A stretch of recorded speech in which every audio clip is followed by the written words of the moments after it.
एक लड़का था। उसका नाम सबल था, जो नगर में रहता था। वह अपने जीवन से बहुत निराश था। उनकी निराशा का कारण यह था कि वह अब तक अपने जीवन में कुछ नहीं कर रहा था। उसके माता पिता उसे ताने मारते थे कि आपके सभी मित्र कुछ न कुछ कर रहे हैं, लेकिन आप अभी भी घर बैठे हैं। दोस्तों के बीच भी अक्सर उनका मजाक उड़ाया जाता था। वह कहीं जाता तो लोग उससे पूछते कि आप क्या कर रहे हैं। उसे यह बताने में भी शर्म आ रही थी। वह कुछ नहीं कर रहा था। धीरे धीरे उसने रिश्तेदारों से मिलना जुलना कम कर दिया और लोगों से मिलना भी बंद कर दिया। वह ज्यादातर समय घर पर ही रहता है। वह अकेला रोता है और भगवान को कोसता है और अपनी किस्मत को दोष देता है। अब उसे अपना जीवन बोझ लगने लगा था। कभी कभी वह सोचता कि कब वह कुछ करने के योग्य बनेगा, और फिर वह सोचता कि जिंदा रहने से अच्छा मर जाना है। एक दिन वह अपने नगर की एक गली से गुजर रहा था।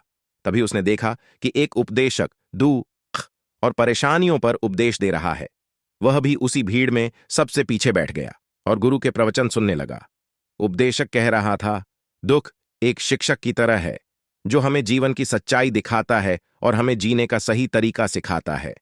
आप चाहें तो जिंदगी जीना भी सीख सकते हैं। गुरुजी उपदेश दे रहे थे कि तुम चाहो तो कुछ भी हासिल कर सकते हो, और अगर चाहो तो एक कोने में बैठकर रो सकते हो। इन सभी बातों को सबल ध्यान से सुन रहा था, लेकिन शिक्षक की यह बातें पसंद नहीं आई। उसने खड़े होकर कहा कि कुछ भी सिखाने से दुख दूर नहीं होता। इसमें केवल दर्द होता है। दुख की पीड़ा अनंत है। ऐसा लगता है कि इसके बाद कुछ होने वाला नहीं है। इससे कुछ भी फर्क नहीं पड़ता है।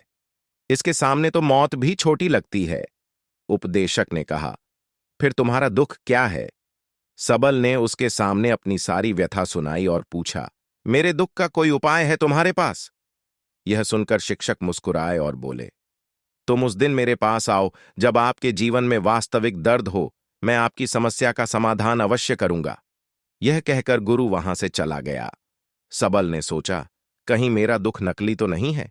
क्या मैं जिस दर्द से गुजर रहा हूं वह नकली है? मेरा दुख कोई नहीं समझ सकता। जब माँ बाप नहीं समझते तो गुरु क्या समझेगा? उनके दुखों से व्यथित होकर सबल ने एक फैसला लिया कि अब वह कुछ करेगा। सबल ने एक छोटा व्यवसाय शुरू किया, पर उसे सफलता नहीं मिल रही थी। लेकिन उसके घर वाले पूछते हैं कि क्या वह कुछ कोशिश कर रहा है। वह अपने व्यवसाय में लगा रहा और धीरे धीरे उन्हें सफलता मिलने लगी। फिर उसने गति पकड़ी और केवल 3 साल के अंदर ही वह एक बड़ा बिजनेसमैन बन गया। अब सबल के आसपास ऐसे कई लोग थे जो उसकी परवाह करता था, जो उससे प्यार करता था। अब उनके परिवार के सदस्य भी उसकी तारीफ करते नहीं नहीं थक रहे थे। दिन ब दिन उसके मित्रों की संख्या बढ़ती जा रही थी। अब वह अपनी जिंदगी से बहुत खुश था। उनके कुछ दोस्तों ने उन्हें सलाह दी कि जब आप एक बड़ा बिजनेसमैन बनकर बहुत खुश हैं, तो सोचिए आपको कितनी खुशी होगी अगर आप इस शहर और इस राज्य के सबसे बड़े बिजनेसमैन बन जाते हैं।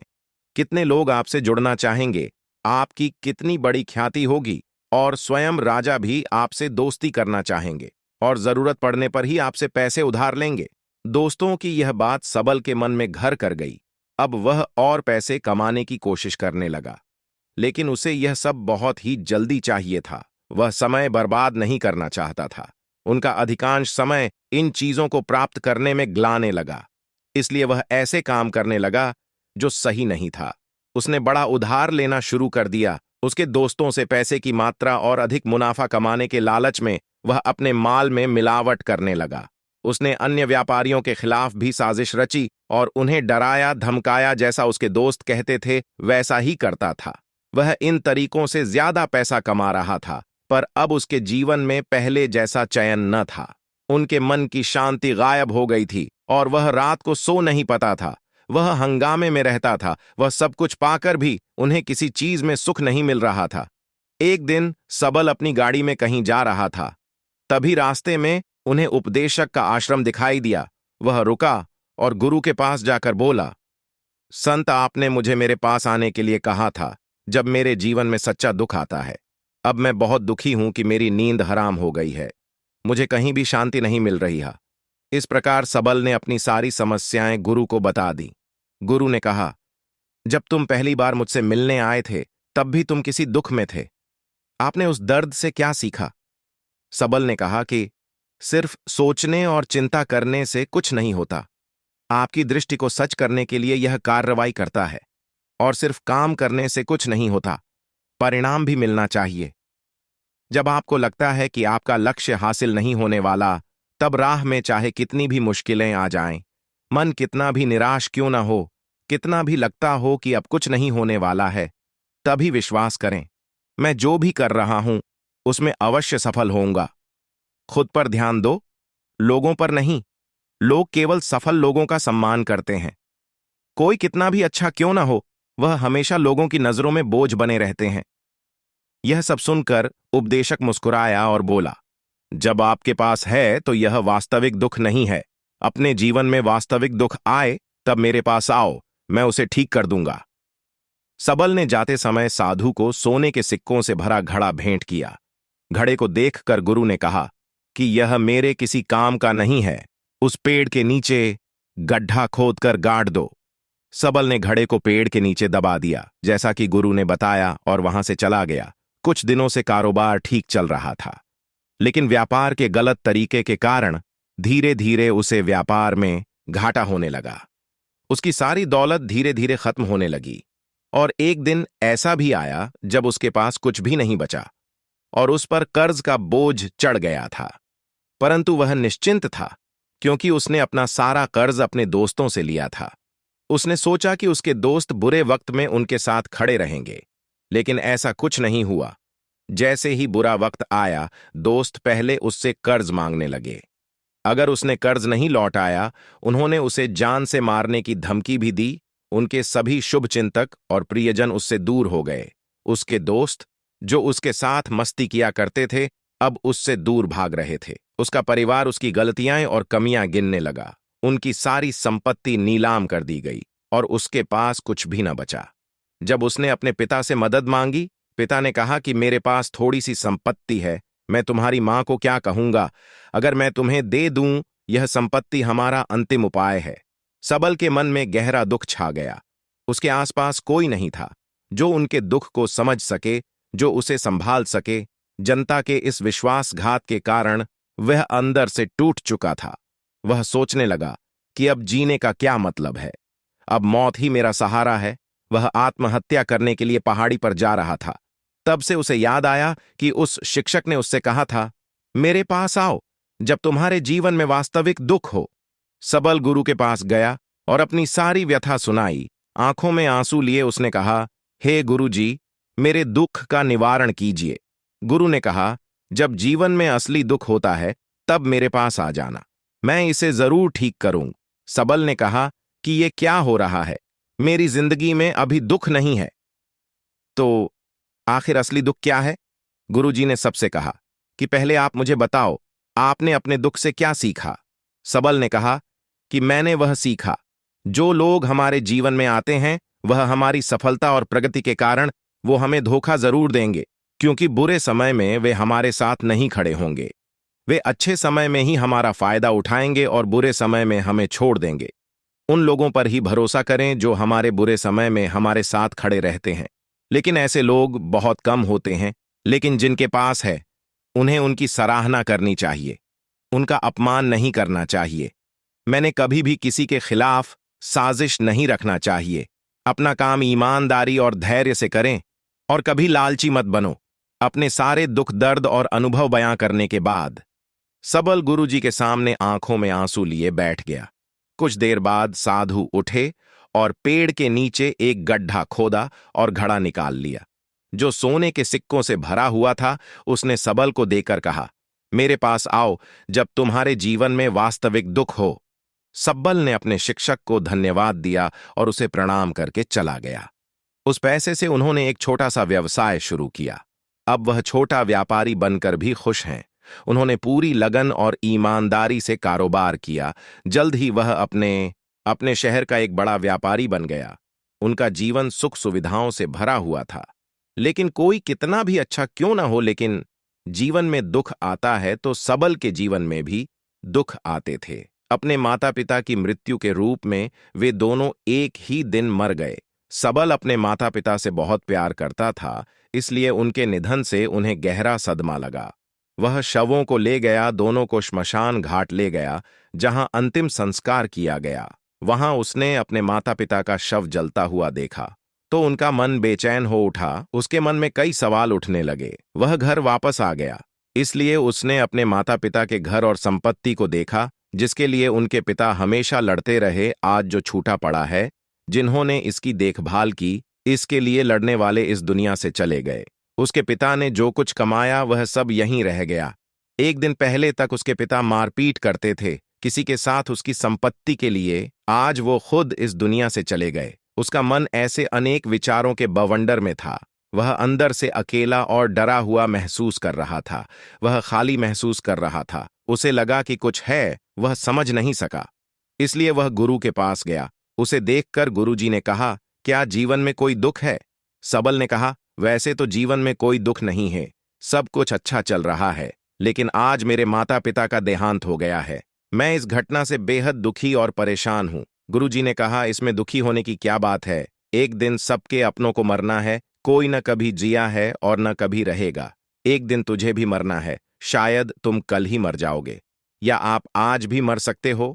सबल ने कहा, क्या कह रहे हो गुरु जी? मैं भी मर जाऊंगा, लेकिन मैं अभी जवान हूं।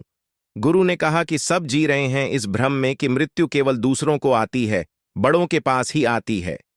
लेकिन जवान और बूढ़े मर जाते हैं, बच्चे मर जाते हैं। मौत का उम्र से कोई लेना देना नहीं है। यह सभी को प्रभावित करता है मास्टर जी की। ये बातें सबल के मन में घर कर गईं और वह चुपचाप चला गया, लेकिन उसका मन अभी भी बेचैन था। वह खाली महसूस कर रहा था। वह सारा दिन अपने बारे में ही सोचता रहा कि वह कौन है, वह इस दुनिया में क्यों आया है। क्या जीवन का लक्ष्य केवल चीजों को खाना और मरना है? ऐसे कई सवाल उसके दिमाग में लगातार उठ रहे थे, लेकिन उन्हें अपने किसी भी सवाल का जवाब नहीं मिल रहा था और उसका दुख दिन ब दिन बढ़ता ही जा रहा था।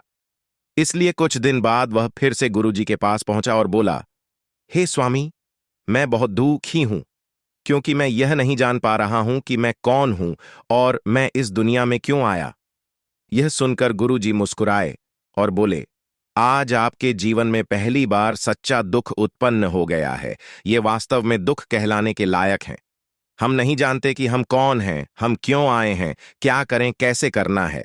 सबल ने अपने गुरु से कहा कि उसकी दुर्दशा दूर करो। गुरु ने कहा कि हम सभी इंसान हैं, जीवन भर संग्रह करते रहते हैं। सबल ने कहा कि सभी इंसान जीवन भर धन, सम्मान, परिवार, प्रतिष्ठा, मित्र, शत्रु आदि जमा करता है। गुरु ने पूछा, क्या हम एकत्रित की गई चीजों में से कुछ भी अपने साथ ले जा सकते हैं? सबल ने कहा, कोई भी इंसान अपने साथ कुछ भी नहीं ले जा सकता, वह सिर्फ अकेला ही जाता है।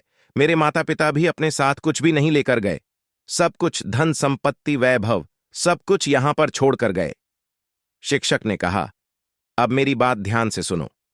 इस संसार में हमें जो संग्रह करना चाहिए वह हम नहीं करते। चीजें हमारे सामने होती हैं, लेकिन हम उन्हें देखने की कोशिश नहीं करते। हमें इस दुनिया में जो कुछ भी इकट्ठा करना है वह हम खुद हैं। हमें खुद को जुटाना होगा ताकि जब हम मरें तो हम एकजुट हो सकें, और खुद को पहचानने में सक्षम होने के लिए हम अंदर बंटे हुए हैं। हम प्यार, नफरत, गुस्सा, ईर्ष्या में बटे हुए हैं। क्रूरता, धन, स्थिति, प्रतिष्ठा, सम्मान, पहचान, धर्म, जाति, सैकड़ों हजारों ऐसी चीजों और इच्छाओं में हम विभाजित हैं और टुकड़ों में जीवन जी रहे हैं। इस विभाजन के कारण हमारी चेतना कभी एक नहीं हो सकती। हमारी चेतना शक्ति बिखरी हुई है, इसलिए हमारे पास इतना समय नहीं है, इतनी ऊर्जा नहीं कि हम मुड़ सकते हैं और अपने भीतर देख सकते हैं। वास्तव में धन, सम्मान और सुविधाओं का अभाव, लोग इसे दुख समझते हैं और जीवन भर के लिए जो दुख कहकर रोते रहते हैं और समाधान खोजने का प्रयास करते रहते हैं, उन्हें अपना समाधान कभी नहीं मिलेगा, क्योंकि जिसे लोग दुख कहते हैं वह वास्तविक दुख नहीं है। यह सिर्फ एक आदमी की इच्छा है, उसकी इच्छा कभी पूरी नहीं होती, इसीलिए व्यक्ति को कभी उनके प्रश्नों का समाधान नहीं मिलता। इसलिए इन सब से परे, यदि आप अपने दुखों का अंतिम समाधान चाहते हैं तो सबसे पहले खुद को समेटो, इस दुनिया से अपनी ऊर्जा वापस ले लो और इकट्ठा करो। अपने आप पर ध्यान केंद्रित करो, स्वयं पर ध्यान दो, अपने मृत्यु से पहले अपने आप को जानने की कोशिश करो, बिखरो मत। सबल ने कहा, तो गुरुजी, क्या हम इस संसार को छोड़ दें? हमारी सभी इच्छाओं को मार देना चाहिए, किसी से प्रेम नहीं करना चाहिए, धन संग्रह नहीं करना चाहिए, सम्मान की आशा छोड़ देनी चाहिए। शिक्षक ने कहा कि भावनाओं और इच्छाओं ऐसे बिखरे हुए मनुष्य में से निकल आओ, जैसे कोई पत्थर पहाड़ से गिरे जिस पर पर्वत का कोई वश नहीं है सिवाय देखने के, परेशान होना और कुछ खोना। वैसे ही बिखरे हुए मनुष्य की इच्छाएं बेकाबू और दर्दनाक हैं। उसका अनियंत्रित मन इच्छा करता रहता है और कल्पना करता रहता है, और यह दुख देता है। लेकिन जब एक व्यक्ति अपने मन को एकत्र करता है तो वह जो कुछ भी करता है वह उसके नियंत्रण में होता है। फिर उसकी इच्छा से इच्छाएं भी उत्पन्न होती हैं। सबल ने कहा कि आपने मेरे असली दुख का समाधान कर दिया। आपका बहुत बहुत धन्यवाद। अब से मैं खुद को समेटने, खुद को तराशने की कोशिश करूंगा। गुरुजी ने कहा कि मानव शरीर में बहुत ऊर्जा और शक्ति है, लेकिन यह फालतू के कामों में बंटा हुआ है, बेकार की बातों में लगा हुआ है। यह एक बहुत ही शक्तिशाली मशीन की तरह है। एक बच्चे के हाथ में रखा जा रहा है और वह बिना सोचे समझे अपनी शक्ति बर्बाद कर रहा है, और बिना किसी नियंत्रण के। इसीलिए इस शक्ति पर ध्यान दें, अपनी चेतना, और इसे इकट्ठा करें। सबल को अपने प्रश्नों का उत्तर मिल गया। उसने अपने गुरु का शुक्रिया अदा किया और चुपचाप चला गया। दोस्तों, उम्मीद है आपको यह कहानी पसंद आई होगी। अगर आपको यह कहानी पसंद आई हो तो अपने दोस्तों और परिवार के साथ जरूर शेयर करें। आपका कीमती समय देने के लिए धन्यवाद।